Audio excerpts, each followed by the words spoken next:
ले दे के आपके हमारे अंदर एक बॉडी क्लॉक है, और वो बॉडी क्लॉक तय करता है उसका ठीक रहना या नहीं ठीक रहना तय करता है। आप बीमार होंगे, बीमार रहेंगे, या आप ठीक हो जाएंगे। यहां तक तो हमने देखा था।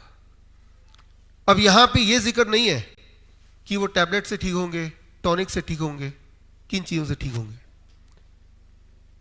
उस बॉडी क्लॉक को ठीक करने के लिए दवा कुछ भी हो सकती है।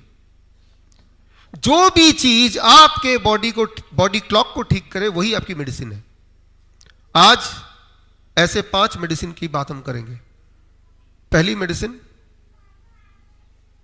Time as medicine. समय ही दवा है, ये हमने सुना है, लेकिन इसको इंप्लीमेंट कैसे करें, how to implement it, scientifically implement कैसे करें। तो वो कुछ ऐसा हो जाएगा, 8 घंटे के ब्रैकेट में अगर आप खाने शुरू कर दें, अगर आप ये डिसाइड कर लें I will eat within the bracket of 8 hours, खास तौर पे जो लोग बीमार हैं, कैंसर के मरीज, हार्ट डिजीज के मरीज, फॉर एग्जाम्पल 10 बजे से लेके शाम के 6 बजे तक ही मैं खाऊंगा। मैं ये नहीं बोल रहा हूं कि क्या खाना है, कितना खाना है, उस पर हम बात ही नहीं कर रहे, हम सिर्फ टाइम पे बात कर रहे हैं कि जो भी कुछ मैं खाऊंगा 8 घंटे के ब्रैकेट में खाऊंगा। जो भी आप खाते आए हैं वही खाएंगे। सिर्फ इतना करेंगे तो भी आपका बॉडी क्लॉक, सर्केडियन रिदम, वो ठीक होने लगता है। और ऐसा देखा गया है, कई बार देखा गया है, जिन लोगों ने ऐसा किया उनकी बीमारियां रिवर्स होने लगी हैं। ये कई सारे रेफरेंसेस हैं, उनकी बीमारियां ठीक होने लगी हैं। यानी कि एक दवा तो मुफ्त का हमारे पास है ही, आपके पास, मेरे पास, किसी के पास भी कोई, हमारे पास जब पेशेंट आते हैं कैंसर के, तो बस पहला टाइम एज मेडिसिन। वो तो इतना बीमार है, वो तो वैसे ही मरने वाला है, वो तो मान ही जाएगा, और हम कुछ ज्यादा कुछ मांग भी नहीं रहे, सिर्फ इतना बोल रहे हैं whatever you are eating, eat within the bracket of 8 hours, that's all.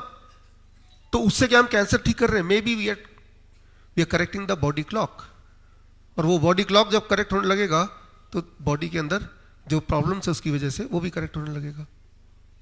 So time becomes a medicine, that is the first medicine, time as medicine. क्या ये काम करता है? ये तो काम करता है। नुकसान तो कुछ है ही नहीं ना। आप एक ट्रायल कर सकते हैं, इसके लिए बहुत बीमार होने की आवश्यकता नहीं है। आप अभी से लेके 1 हफ्ते तक, ओनली 7 डेज, आप इस पहले मेडिसिन को यूज करके देखें। आप ये देखेंगे आपका ब्लड प्रेशर, आपका ब्लड शुगर, आपका बॉडी वेट नीचे जाने लगेगा 1 हफ्ते में। आपकी एनर्जी लेवल ऊपर जाने लगेगी 1 हफ्ते में। तो इससे आपको आइडिया हो जाएगा that time can work as a medicine. जिंदगी भर नहीं करना है, 3 महीना, अबाउट 8 वीक्स टू 12 वीक्स। और जब ठीक हो गए तो 8 घंटे के ब्रैकेट को आपने 10 घंटा 12 घंटा बना दिया। हमारे हिम्स हॉस्पिटल में 11 घंटे का ब्रैकेट है। पेशेंट को 11 घंटे के बीच में ही देते हैं खाना ज्यादातर। जो तो कैंसर के पेशेंट है, we try to give them 8 घंटे के ब्रैकेट में।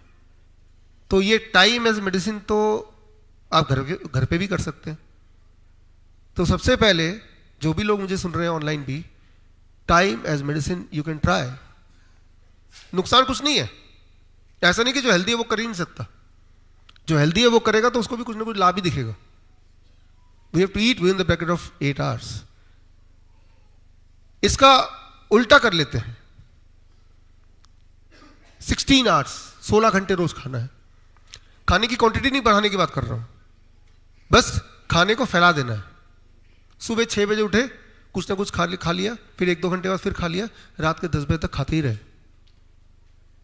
तो सेम अमाउंट ऑफ फूड है, सेम काइंड ऑफ फूड है। द ओनली थिंग इज हमने उसके टाइम स्पैन को डबल कर दिया, 16 घंटे कर दिया। वही चीज आपको मोटा कर देगी, वही चीज आपका ब्लड शुगर बढ़ा देगी। इसके एक्सपेरिमेंट इंसान पे किए गए, चूहे पे आप भी कर सकते हैं। चूहा नॉर्मली रात को खाता है।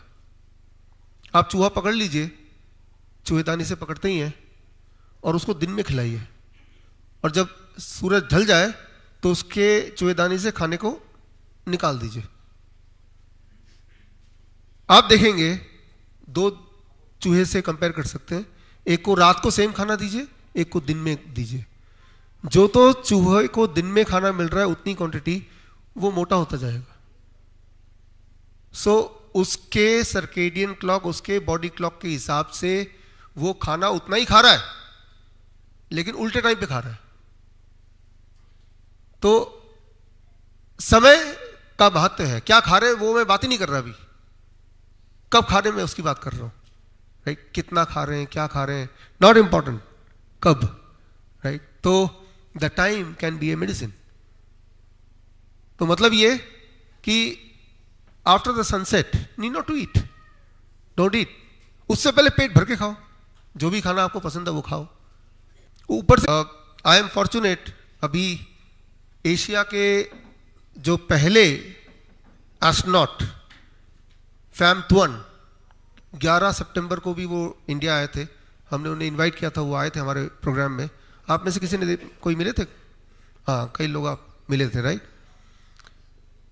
तो वो ना केवल एशिया के पहले एस्ट्रोनॉट हैं Asia to go on space, बल्कि वियतनाम वॉर में उन्होंने एक बहुत इंपॉर्टेंट रोल प्ले किया। और आज वियतनाम जो भी है वो उनका कंट्रीब्यूशन भी है उसमें।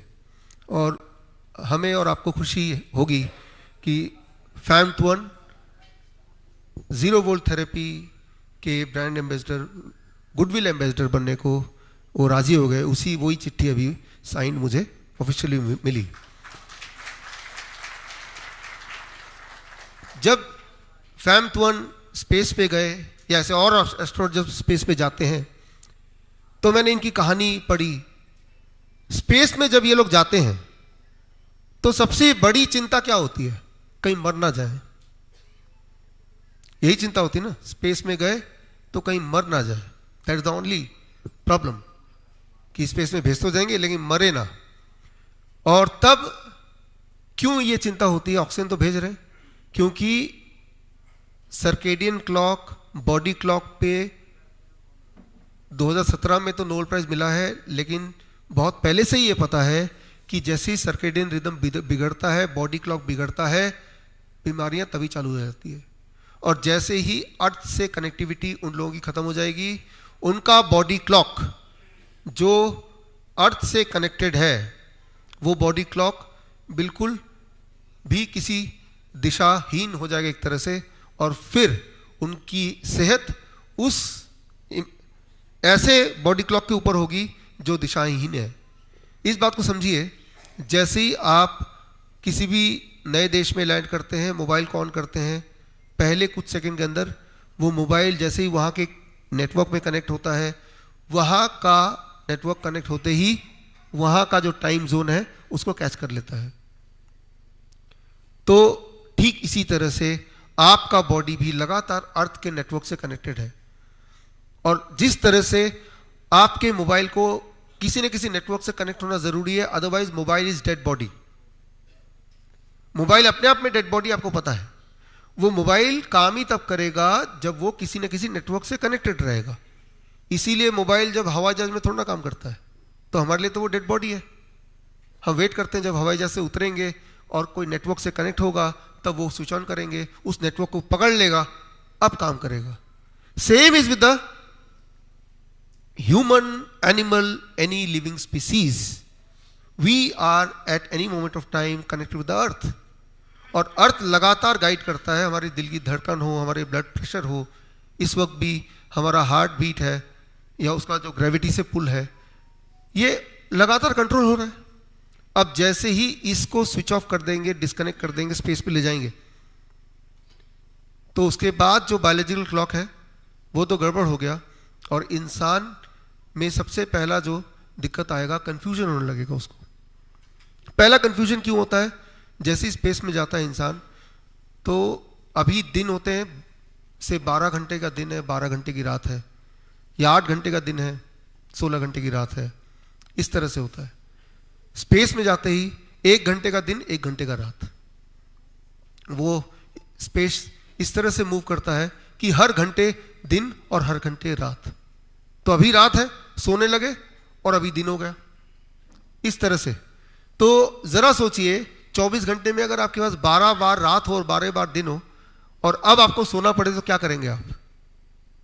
तो ये पहला चैलेंज है।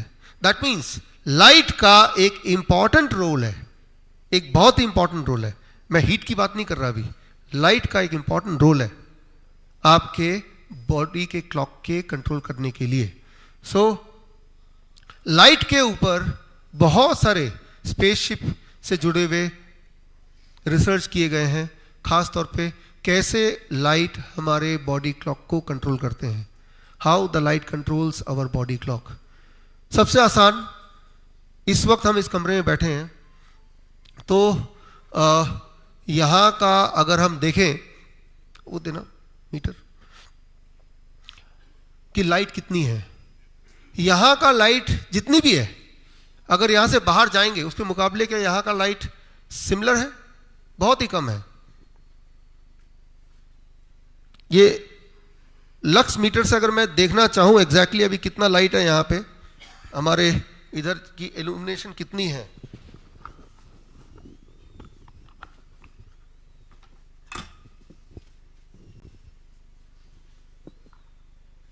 तो एग्जैक्टली 128 है। अभी बाहर मैंने ऑन किया था तो वो था 3000, फिर कुछ देर पहले 10,000, राइट, इस तरह से था। तो अभी ये 96 ऐसे कुछ दिखा रहा है, तो दैट इज द लाइट। यहाँ पे लाइट कितनी है? 96 या 98 या 100, जबकि बाहर इसके 100 गुना या 1000 गुना ज्यादा लाइट है, राइट। स्पेस में जब वो जाते हैं तो उनकी मजबूरी है कि लाइट उनके कंट्रोल में नहीं है, लेकिन अब हम क्या करते हैं एज ए ह्यूमन, हमने अपने आप को लाइट से बचा के रखा है, छुपा के रखा हुआ है, यह हमारी आदत है। अगर हम 1000 लक्स ऑफ लाइट से नीचे दिन स्पेंड कर रहे हैं, जो कि स्पेंड कर ही रहे हैं, चाहे ऑफिस में है, चाहे घर में है, चाहे इस हॉल में है, तो स्पेस के रिसर्च के अनुसार हमारे बॉडी की जो सर्केडियन रिदम है वो धीरे धीरे बिगड़ेगी। हमें क्यों नहीं एहसास होता? वो इसलिए एहसास नहीं होता, मान लो आपका जो घड़ी है, मैं आपकी घड़ी का रोज 1 सेकंड कम कर देता हूं, तो आपको एक दिन में नहीं पता चलेगा, लेकिन 10 साल बाद पता चल जाएगा, काफी कम हो चुका होगा, आप काफी लेट हो चुके होंगे। ठीक उसी तरह से light works as a medicine, वो आपके बॉडी के क्लॉक को लगातार एनर्जी देता है, उसको क्यू देता है कि उसे किस तरह से चलना है। लेकिन अभी मेरे बॉडी के लिए इस लाइट का मतलब कि शाम है शायद, ऐसा वो सोच लेगा, लेकिन थोड़ी देर बाद बाहर निकलेगा, फिर सोचेगा नहीं नहीं ये दिन ही है। इस कंफ्यूजन में 1-2 सेकंड मेरा जो बॉडी क्लॉक है इधर उधर हो जाएगा, और ऐसा होता रहेगा कई महीनों तक, सालों तक।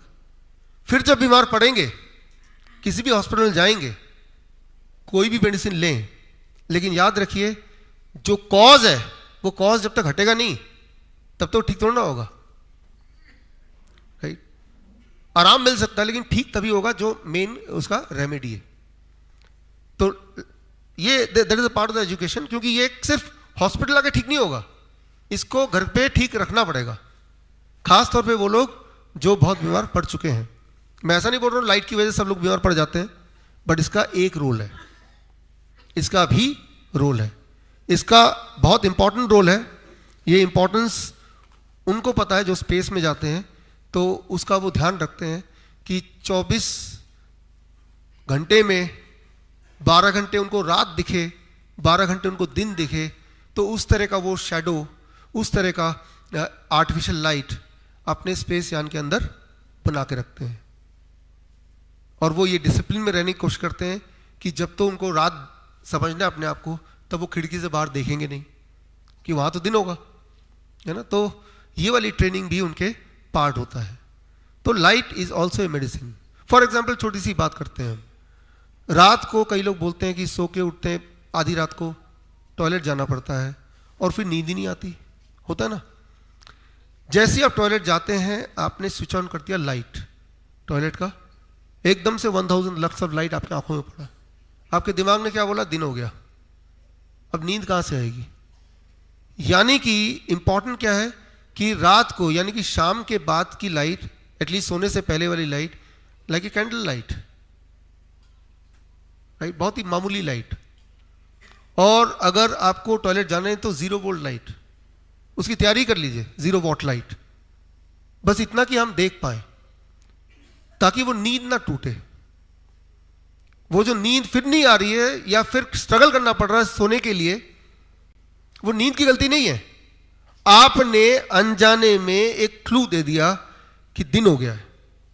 आप गए, टॉयलेट का लाइट ऑन किया, और कई टॉयलेट में तो लाइट बहुत ही ब्राइट होता है, वो शायद वो मेकअप वगैरह में हेल्प होता होगा, है ना। घर में डार्क होता है, सिर्फ टॉयलेट में डार्क अच्छा लाइट होता है, ब्राइट, तो उनके लिए और मुसीबत है। तो दिमाग ने देख लिया दिन आ गया, and now it is difficult for you to sleep again. तो और अगर नींद ऐसे लगातार आपकी बिगड़ती रहेगी तो भी बॉडी क्लॉक आपका बिगड़ता रहेगा।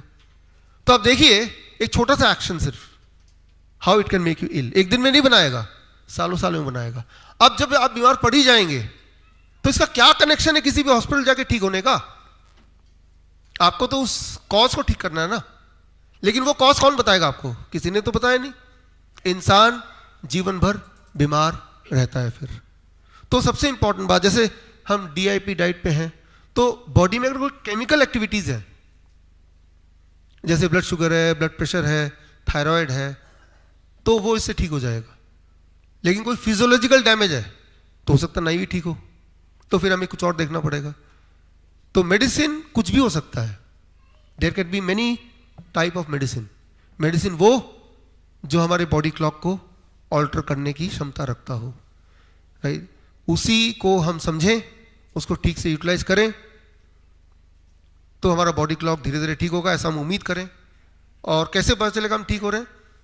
अगेन, कैसे पता चला हम बीमार पड़े?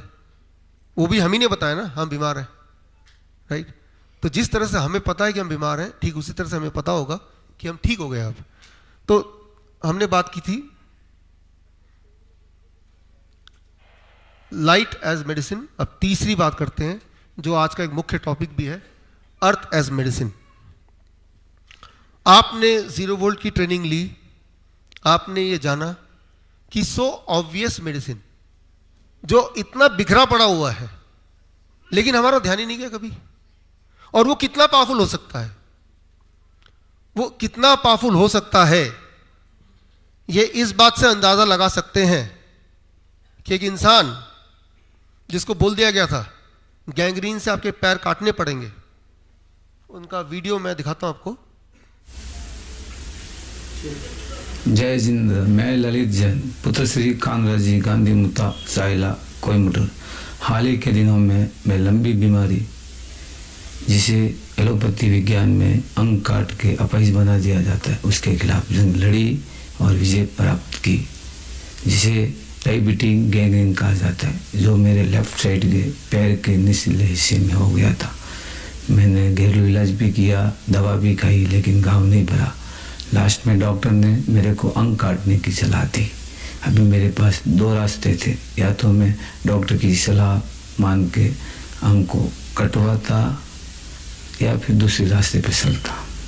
पहले रास्ते पे अगर मैं अंग कटवाता तो जो अंग कटता, बाकी जो बचता उसका सारा क्रेडिट ये एलोपैथी विज्ञान, जिसे मैं मेरे मामले में और अधिकतर मामलों में स्टूपिड, दिवालिया, डर का व्यापार करने वाला और पैसे की उगाई करने वाला साइंस सारा क्रेडिट ले लेता, और जो हिस्सा कटता उसकी सारी जिम्मेवारी डायबिटिक पे डाली जाती, और डायबिटिक जिसके लिए मेरे को जिम्मेवार ठहराया जाता, क्योंकि अकॉर्डिंग टू डॉक्टर मैं 2016 से डायबिटिक हूँ और मैं डायबिटिक के लिए कोई भी मेडिकेशन नहीं ले रहा हूँ। लेकिन मेरे मेडिकेशन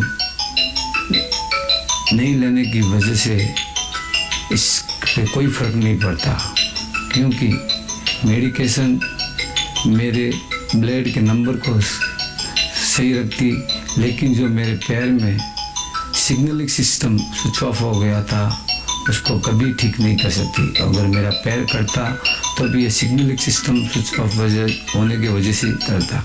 उल्टे डायबिटीज की गोलियां मेरे सिग्नलिंग सिस्टम को स्विच ऑफ करती और मेरी ह्यूमिडिटी पावर को खराब भी करती। और मैंने दूसरे रास्ते सुना जिसका आशीर्वाद मुझे पिताजी से प्राप्त था और उस पे चलने का आत्मविश्वास मेरे पिताजी से मुझे विरासत में मिला। और मेरे गुरु जिन्हें मैं सदी का महानायक, सदी का युग पुरुष और मेडिकल माफिया के खिलाफ आज के क्रांतिकारी भगत सिंह, जिनका नाम है डॉक्टर विश्वरूप रॉय चौधरी, मैं उनका बहुत बड़ा फैन हूँ और 2017 से उनको फॉलो करता हूँ।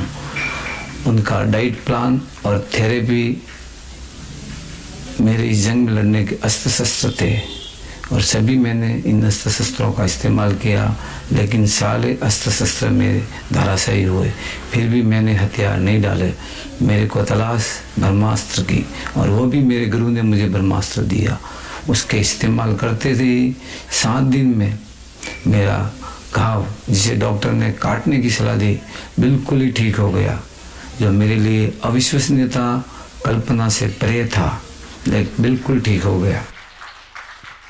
और आपको जान के खुशी होगी कि वो इंसान जिनकी बात चल रही थी कि पैर काटा जाए, कब काटा जाए, ना केवल वो 0 वोल्ट थेरेपी से ठीक हो गए, बल्कि वहाँ से आप सबसे मिलने यहाँ भी अपने दोनों पैरों में आ गए।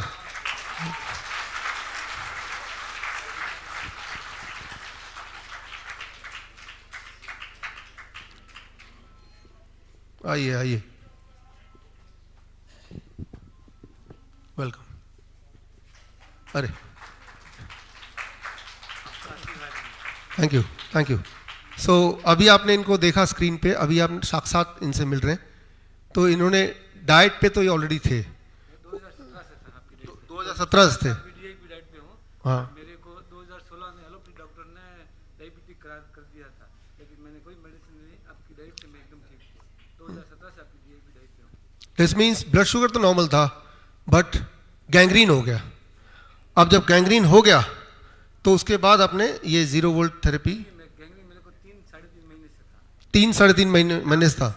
सब डाइट प्लान भी लिया, बाकी अस्त्र शस्त्र सब किए, लेकिन सब धारा से ही।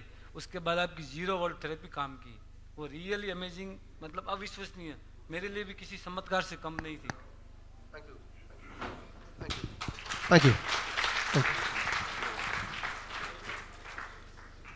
तो अब देखिए, बड़े से बड़े हॉस्पिटल चाहिए अगर पैर को काटना हो, लेकिन पैर को बचाना हो तो हॉस्पिटल की कहाँ जरूरत है? फिर तो मदर अर्थ की जरूरत है, वो तो आपके पास है ही।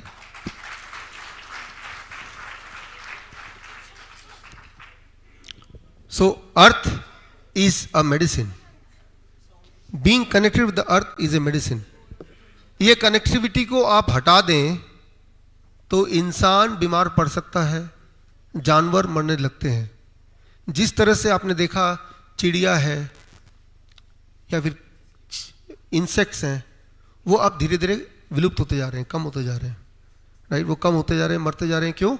क्योंकि अर्थ का जो जियो मैग्नेटिक फील्ड है उसको इंटरफेयर करने के लिए आ गया है 3G, 4G, 5G। और ये देखा गया है, जैसा आपको ऑलरेडी पता ही है, कि माइग्रेटरी बर्ड्स जब उड़ते हैं एक दिशा से दूसरी दिशा, उनको कौन बताता है रास्ता? गूगल मैप की तरह मदर अर्थ से वो कनेक्टेड हैं और वो जियो मैग्नेटिक फील्ड को समझते हैं और अकॉर्डिंगली वो अपने रास्ता पहचानते हैं और सही जगह पहुंच जाते हैं। लेकिन जब से 3G, 4G, 5G आया है, वो उसके रास्ते को भटकाया जाता है। अब अपनी घर की जगह कहीं और जब पहुंचते हैं, they don't survive and they die. तो ये समझना होगा कि जो हमारे आसपास का जो अर्थ है, अर्थ का मतलब सिर्फ जमीन को छूना वो तो एक है ही है, जियो मैग्नेटिक फील्ड है। वो geomagnetic field itself is controlling your biological clock. उसके लिए हमें उनसे बोलना नहीं पड़ता है, वो अपने आप ही होता रहता है। लेकिन साथ में जो इलेक्ट्रोमैग्नेटिक फील्ड है, मैन मेड इलेक्ट्रोमैग्नेटिक फील्ड, वो अर्थ के जियोमैग्नेटिक फील्ड से इंटरफेयर करेगा। उससे हमारा जो बॉडी क्लॉक है, या जानवरों का, या चिड़िया का, या इंसेक्ट का, धीरे धीरे धीरे धीरे बिगड़ेगा। और बिगड़ने से क्या होगा कि या तो मर जाएंगे, दिशाहीन हो जाएंगे, जो कि हो ही रहा है।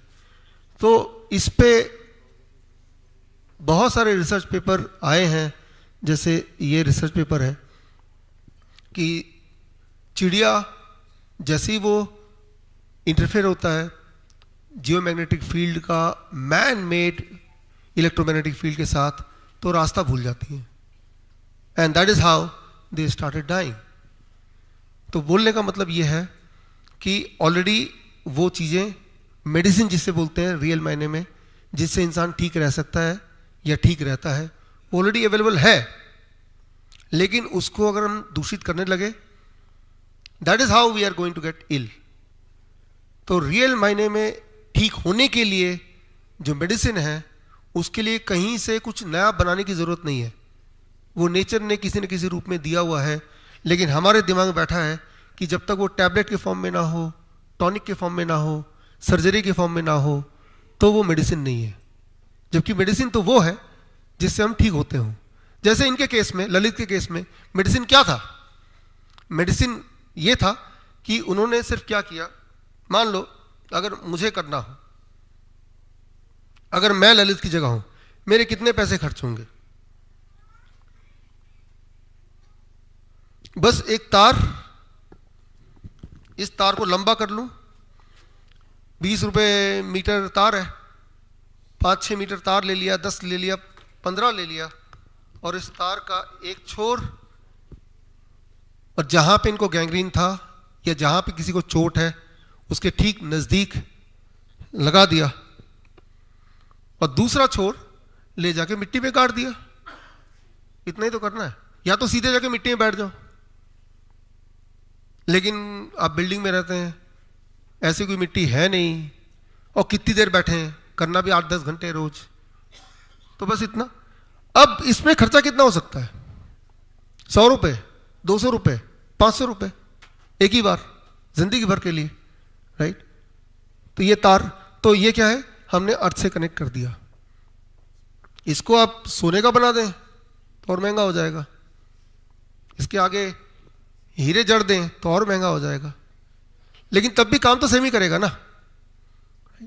तो हमें ये समझना पड़ेगा, व्हेन वी से मेडिसिन, तो हमारे दिमाग में जो डेफिनेशन है मेडिसिन की, उसको थोड़ा सा हमें ध्यान देना पड़ेगा। मेडिसिन मतलब कोई भी चीज़ जो हमें ठीक करता हो, उसका कोई कनेक्शन नहीं है कि वो कितना महंगा होगा, वो कहाँ पे मिलेगा, वो हर एक को मिलेगा कि नहीं। जो भी चीज़ किसी को भी ठीक करती हो, वो सस्ता ही होगी, मुफ्त ही होगी। अगर उसका कोई दाम है, बहुत महंगा है, समझ लीजिए वो दवा नहीं है, दवा जैसे बेचा जा रहा है।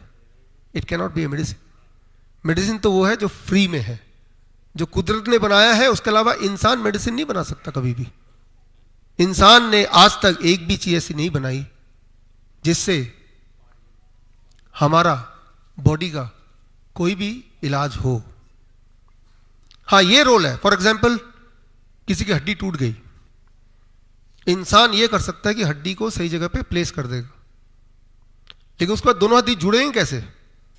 क्या इसके लिए कोई उनके पास कोई ऐसा टॉनिक है, कोई ऐसा लेप है जिससे जुड़ना तेजी से हो जाता हो? नहीं। जुड़ने वाला काम वो सिर्फ आपकी बॉडी करती है, वो इंसान नहीं करता, इंसान की कोई दवा नहीं करती। हाँ, इंसान का ये रोल है कि सही जगह पे हड्डी को प्लेस करना, ये भी बड़ी बात है। तो मेडिसिन तो इंसान ने बनाया नहीं कोई ऐसा जो रियल मायने में किसी को काम आए। अब हम पहुंचते हैं the fourth kind of medicine, togetherness as medicine. एक साथ रहना भी एक दवा है। ये बात सबसे ज्यादा वो लोग करते हैं जिनको आइसोलेशन का मतलब पता है।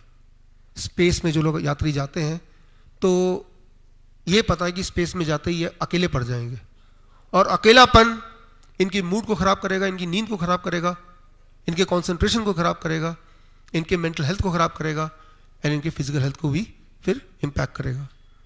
तो ये एक बहुत बड़ा मुद्दा होता है, इसे कैसे एड्रेस किया जाए before the astronaut is sent to the space.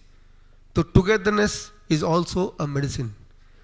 आप देखते ही हैं गांव में, शहर में तो नहीं होता, कोई बीमार पड़ता तो बहुत लोग मिलने आते, तो जो मिलने आ रहा है वो मेडिसिन है, वो मेडिसिन दे रहा है।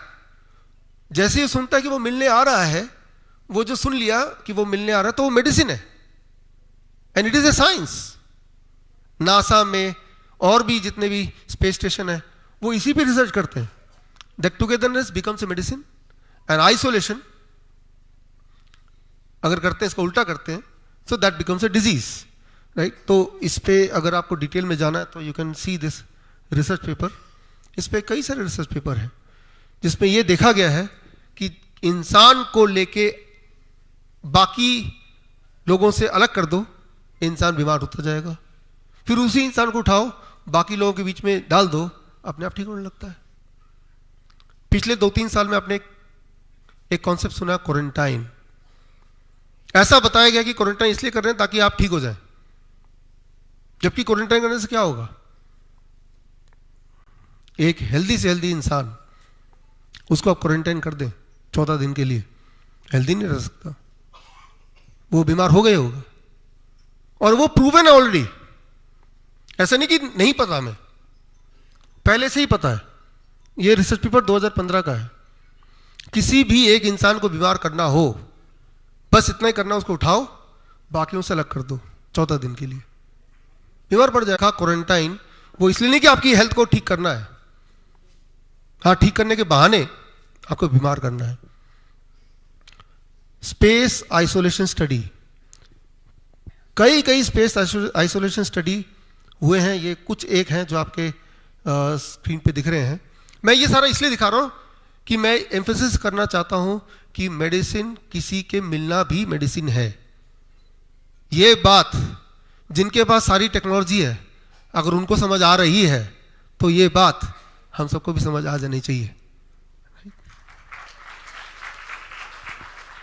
जब इंसान इस अर्थ को छोड़ के बाहर जा रहा है तो ये बात समझ आ रही है, जब इंसान के साथ रहे तो ये बात समझ नहीं आ रही है। तो हमारा साथ रहना या ये आश्वासन कि हम साथ हैं, ये एक बहुत बड़ी मेडिसिन है। Togetherness is a medicine, it is scientifically proven. और जब भी कोई स्पेसशिप जाता है तो ये भी एक मायने रखता है, ये फैक्टर एक इंपॉर्टेंस रखता है।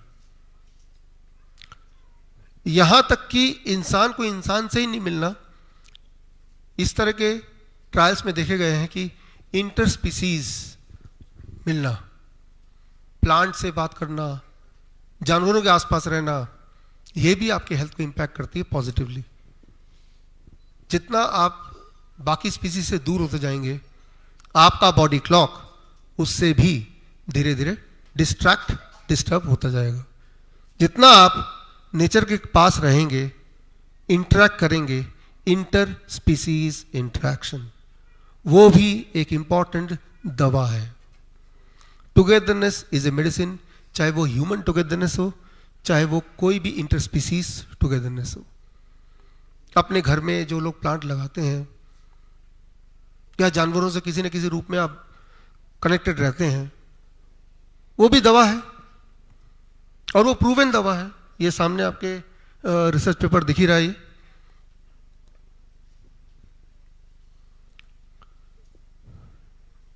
Social interaction has been shown to affect the circadian rhythm in variety of species. इंसान की बात ही नहीं कर रहे हैं, अलग अलग एनिमल्स में भी ये देखा गया है। जब सोशली इंटरेक्ट करता है एनिमल या इंसान तो उसकी हेल्थ अपने आप ठीक होने लगती है। जब उसको आइसोलेशन में रख दिया जाता है तो अपने आप उसकी हेल्थ बिगड़ने लगती है। तो देखिए, अभी तक हमने 4 मेडिसिन की बात की और इनका बहुत बहुत अहम रोल है हमारे हेल्थ को मेंटेन करने में। आप बताइए, इस दुनिया में कौन सा ऐसा हॉस्पिटल है जहां पे ये चारों मेडिसिन दी जाती हो? वो मेडिसिन आप या तो वो आपका घर है या ये हिम्स है, राइट? तो थैंक यू।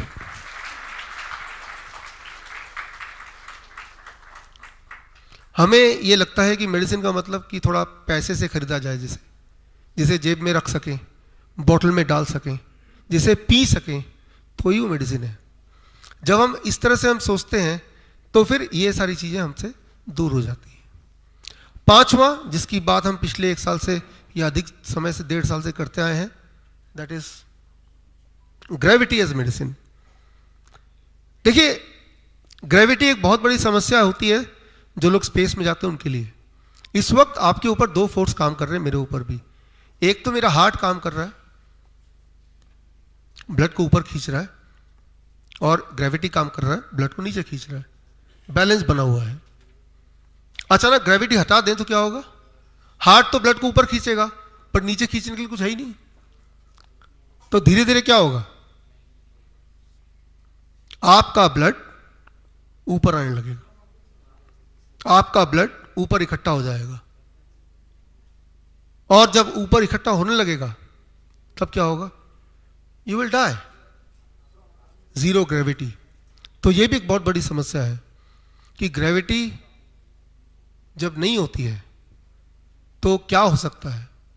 तो तब देखते हैं कि वो तभी बहुत हेल्दी लोग जो हैं उन्हीं को स्पेस में भेजते हैं कि थोड़े बहुत बीमार पड़ जाएंगे तब भी काम चला लेंगे और वापस आते आते जिंदा ही रहेंगे, क्योंकि आपका ग्रेविटी का एक रोल है।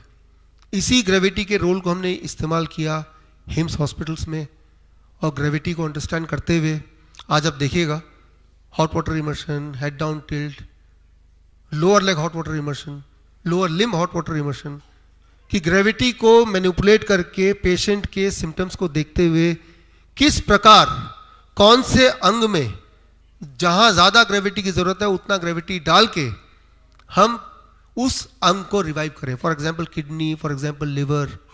ये हमने देखा, ये आपने देखा। Gravity can work as a medicine. Space में ग्रेविटी के ऊपर बहुत सारे काम हुए हैं। इवन एस्ट्रोनॉट फैम्ट-1 जो हमारे गुडविल एम्बेसडर हैं, उन्होंने भी स्पेस में एक्सपेरिमेंट किया कि जीरो ग्रेविटी पे बॉडी में मिनरल किस तरह से एब्जॉर्ब होते हैं। तो इस तरह के कुछ एक्सपेरिमेंट उन्होंने भी किए। तो ये सारे इंटरेस्टिंग एक्सपेरिमेंट हैं जो आप चाहें तो देख सकते हैं। जिनकी बात हम कर रहे हैं फैम्ट-1, जब वो गए थे स्पेस में 1980, राइट, दैट वाज 23 जुलाई, और अभी जब मिले तब मैं जब वियतनाम गया था, अभी दिसंबर महीने में गया था, उस वक्त पूरा वियतनाम जश्न मनाने की तैयारी कर रहा था। उनके 50 साल पूरे हो रहे थे जब उन्होंने क्रिसमस बॉम्बिंग की थी 1972 में। 1972 क्रिसमस के आसपास उन्होंने बॉम्बिंग की थी। वो एक ऐतिहासिक बॉम्बिंग था जिसके बाद वियतनाम वॉर थम गया, और फिर जो भी आज शक्ल वियतनाम की देख रहे हैं उसमें उनका कंट्रीब्यूशन है। तो उनके लिए मैं बोला कि आप हमारे गुडविल एम्बेसडर बन जाओ तो हमारे लिए थोड़ा आसान हो जाएगा। उन्होंने पूछा क्यों? मैंने काफ़ी सारे तर्क दिए। खैर उन तर्क से मेरा काम चल गया, तभी उन्होंने साइन करके दे दिया। और अगर काम नहीं चलता तो एक तर्क अभी भी था मेरे पास कि वो उसी दिन फ्लाइट स्पेस पे गए थे जिस दिन 23 जुलाई, मेरा जन्मदिन भी 23 जुलाई है, राइट, ईयर सेम नहीं है, राइट। वो 23 जुलाई 1980 और मेरा इस साल 50 साल हो जाएगा, अब लगा लीजिए, राइट। फिलहाल उनका जो स्पेस सफ़र है उसका छोटा सा वीडियो मैं आपको दिखाता हूँ। वो वीडियो दिखाना इसलिए ज़रूरी है क्योंकि आज हम स्पेस की बहुत सारी बात कर रहे हैं, तो हमारा दिमाग क्या करता है, एंकर करता है, जिससे हमारा दिमाग सारी चीज़ों को याद रखता है। तो मैं ऐसा मानता हूँ कि ये वीडियो आपको एंकर करेगा, और आज जितनी सारी बातें अभी तक सीखी है वो आपके याद रहने में ज़्यादा आसानी होगी। और ये एक बहुत प्राउड का विषय है कि हम एक ऐसे कोर्स के साथ जुड़े हैं जिसमें इतने बड़े लेजेंड का हाथ है। फिलहाल देखिए ये video. On July 23rd, 1980, Fab-1 alongside with Soviet astronaut Gorbatko was flown into space on the Intercosmos from Baikonur spaceport.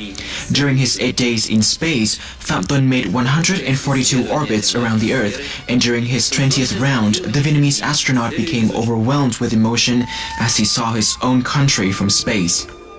mình là người dân Việt Nam. I was really nervous when I saw Vietnam from space. I'm honored to be the first Vietnamese person in space. Tôi thật là vinh dự. During his time in space, Phạm Tuân conducted dozens of valuable scientific experiments such as Hạ Long 1, Hạ Long 2, and an arc experiment. In addition, he also experimented on the dissolution of several minerals in a zero-gravity environment.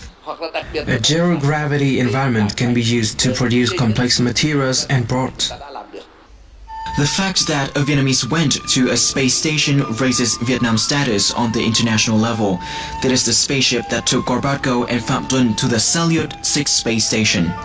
Với điều kiện như con tàu như thế này, The ship was designed so that the pressure was only applied to the chest and the backs of the astronauts during the launching and returning to Earth. tôi người thứ hai mới chui vào.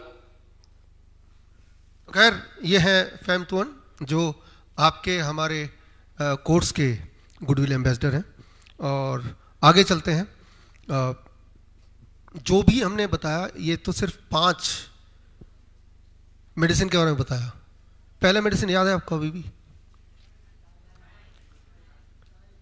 Time as medicine, light as medicine, earth as medicine, togetherness as medicine. हाँ, लेकिन ये 5 ही नहीं है, ऐसे बहुत सारे और भी हैं।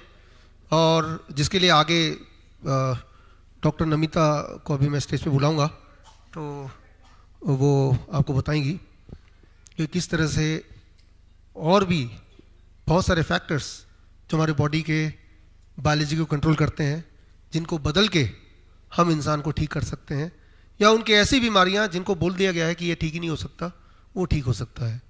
तो खैर हमारे हॉस्पिटल्स में जो पेशेंट्स आते हैं वो ज़्यादातर ऐसे आते हैं जो ऑलरेडी एंड स्टेज पे हैं, ज़्यादातर किडनी के।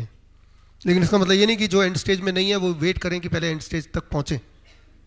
मैं तो ये बोलता हूँ कि हॉस्पिटल ना होके एक ट्रेनिंग सेंटर होना चाहिए। इसीलिए हमारा हॉस्पिटल का नाम भी ऐसे ही है, hospital and institute of integrated medical sciences, right. So institute भी है इंटीग्रेटेड मेडिकल साइंसेस, यानी कि आप यहाँ पे ट्रेनिंग भी लेंगे और आप यहाँ पे आके अपना इलाज भी करेंगे। यानी कि जो भी इलाज करने आते हैं उनको हम ट्रेन भी करते हैं। ख़ास तौर पे ऐसे लोग जो बहुत बीमार नहीं हैं, उनको 7 दिन 10 दिन 20 दिन रहने की ज़रूरत नहीं है। हम बोलते हैं be with me only for 72 hours. 72 hours का खास कार्यक्रम हमने शुरू किया हिम्स प्रीमियर हॉस्पिटल में। एक बार आप हाथ रेस कर दो, या अभी देख नहीं पाए कोई लोग आपको, खड़े हो गए। या सो डॉक्टर विदिका जी हैं जो हिम्स प्रीमियर के ओनर हैं। वहाँ पे हमने शुरू किया कि 3 दिन का कैंप, ओनली 3 डेज। और ऐसे पेशेंट जो डायबिटीज़ के पेशेंट हैं, हार्ट के पेशेंट हैं, बीपी के पेशेंट हैं, जिनको नींद नहीं आती खास तौर पे, जिनको बॉडी में पूरे दिन दर्द रहता है, फाइब्रोमाइल्जिया के पेशेंट, पार्किंसन के patients, stay with us for 3 days. उन 3 दिन में हमने सिर्फ एक ही काम किया, उनके बॉडी क्लॉक को ठीक करने की कोशिश की। वो कैसे? वही सारे फैक्टर्स जो मैंने आपको बताए, ये उनमें से कुछ है। तो 3 दिन तो हमारे कंट्रोल में है वो पूरे। और ये देखा गया कि जैसे जैसे जैसे दिन बीतता गया, उनकी ब्लड शुगर की दवाई, ब्लड प्रेशर की दवाई, उनकी इंसुलिन, इनको टेपर करने की टीम अलग से थी, तो वो टेपर करना ज़रूरी हो गया, छुड़वाना ज़रूरी हो गया। पेन किलर की ज़रूरत ख़त्म होने लगी। तो just by changing certain rules of the life, जब आप हमारे कंट्रोल में रहते हैं तो हमारे लिए आसान रहता है सारा इन्वायरमेंट चेंज करना।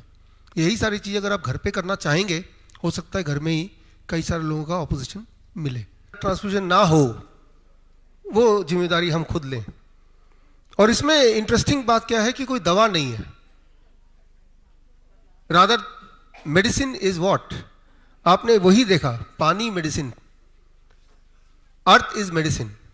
तो रियल मायने में जो ठीक करे वही मेडिसिन। अब जहां तक बात है जो कन्वेंशनल टर्म में जो मेडिसिन है उसका क्या उपयोग है, इस वक्त मेरे जेब में भी एक मेडिसिन है, ये है वियतनामीज मेडिसिन। इसका नाम है ड्यू थेन फुक। Is it correct pronunciation? Almost correct. ये मैं वियतनाम जाते हुए करीब 11 साल हो गए, 12 साल हो गए, और मैं देखता हूँ कि उनके अधिकतर लोगों में उनके जेब में ये पाया जाता है। I was curious to know what it is. तो इसमें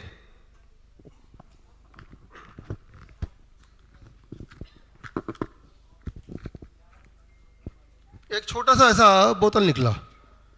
फिर मैंने जानना चाहा ये क्यों रखते हो, तो उनका कहना था कि हर तरह की बीमारी में वो ये यूज़ करते हैं। ये वियतनामीज 100 साल पुराना उनकी जड़ी बूटी है, और मान लो कभी कोई चिंता में है, स्ट्रेस में है, मूड अच्छा नहीं है, तो जस्ट ऐसे ऐसे लगा दिया तो थोड़ा, I call it happiness medicine, थोड़ी खुशी मिल गई। राइट, किसी को चाहिए, ट्राई करना चाहता है? ओके। अभी कॉन्वोकेशन के बाद जो हमारे स्टूडेंट हैं आपके लिए वियतनाम से लाए एक बोतल, आप ले सकते हैं। तो ये भी मेडिसिन है। इंपॉर्टेंट ये है कि मेडिसिन जो थोड़ा सा आसान कर दे, चीज़ों को जीना आसान कर दे, but without any side effect. अगर आप पैरासीटामोल लेते हैं तो पैरासीटामोल लेने से कुछ देर के लिए आसान हो जाता है, बुखार उतर गया और आपको अच्छा लगा, लेकिन जैसे ही पैरासीटामोल का असर चला गया आपका बुखार दोबारा बढ़ जाता है। यानी कि पैरासीटामोल लेने से बुखार या बीमारी लंबी हो जाती है, गहरी हो जाती है, मुश्किल हो जाती है। सिर्फ कुछ घंटे आराम के एवज में ये महंगा सौदा है। या लिवर फेल हो जाता है किसी किसी का, यानी कि it is a bad medicine. ये मेडिसिन नुकसान 100 साल हो गए हैं, कोई ऐसा अपरेंट नुकसान देखा नहीं, तो मान सकते हैं चलो ठीक है। तो नींद नहीं आने की जो दवाइयाँ होती हैं या नींद आने की दवाई होती है, उसे नींद तो आ जाती है, लेकिन वो बॉडी में क्या प्रभाव करती है ये देखना ज़रूरी है। एनेस्थीसिया, मान लो कोई ऐसी सर्जरी है, एक्सीडेंट हो गया है, तब अगर पेशेंट को आराम देने के लिए या पेन से उसको अलग करने के लिए दे दिया गया, उस वक्त उसका उपयोग है उतनी जगह पे। तो मेडिसिन वो कि अगर पलड़े में देखें तो फायदे ज़्यादा हों, नुकसान कम हो। जिसके नुकसान ज़्यादा है, फायदे कम है, वो मेडिसिन हमारे काम की नहीं। तो फिलहाल जब हम आयुर्वेद की बात करते हैं तो वहाँ पे भी हीट और जिस तरह की बातें हम अभी तक कर रहे हैं, सर्केडियन रिदम, इन सब का जिक्र है। हमारे हॉस्पिटल में जो लोग आते हैं, हम इंटीग्रेट करने की कोशिश करते हैं, हम पेशेंट सेंट्रिक इलाज करने की कोशिश करते हैं। आपने भी रोहन को देखा, मैं भी पहली बार ही मिल रहा हूँ आज, और इसका मतलब ये है कि बिना मिले भी इंसान ठीक हो सकता है। इसका मतलब ये भी तो है कि हॉस्पिटल बिना आए भी ठीक हो सकता है। जब ऐसा बीमारी जिसको पूरे संसार ने बोला है कि ये ठीक ही नहीं हो सकता, वो अगर घर बैठे, गांव बैठे ठीक हो सकता है, बल्कि गांव बैठे ही ठीक हो सकता है। इनको स्प्रिंग वाटर नहीं मिलता ना, अगर गांव में नहीं बैठे होते तो। इनको पता भी नहीं कि गांव में ऐसा एक अमृत मिल गया इनको, जो हो सकता है हमें दिल्ली में ना मिले। तो हमारी जो डेफिनेशन है कहां ठीक हो सकता है, इसको भी जरा सोचने की जरूरत है। फिलहाल जब भी पेशेंट हमसे मिलते हैं तो हम समझने की कोशिश करते हैं कि पेशेंट को क्या चाहिए और कहां सूटेबल है। अक्सर तो उनका घर ही सूटेबल है, नहीं तो कुछ समय के लिए हमारा हॉस्पिटल सूटेबल है। इसमें आयुर्वेद का क्या रोल है, हीट का क्या रोल है, पंचकर्मा का क्या रोल है, ये समझना आपके लिए ज़रूरी है। बिकॉज ये वो चीज़ें हैं जो आप घर पे कर सकते हैं, जिस तरह से बाकी सारी बातें।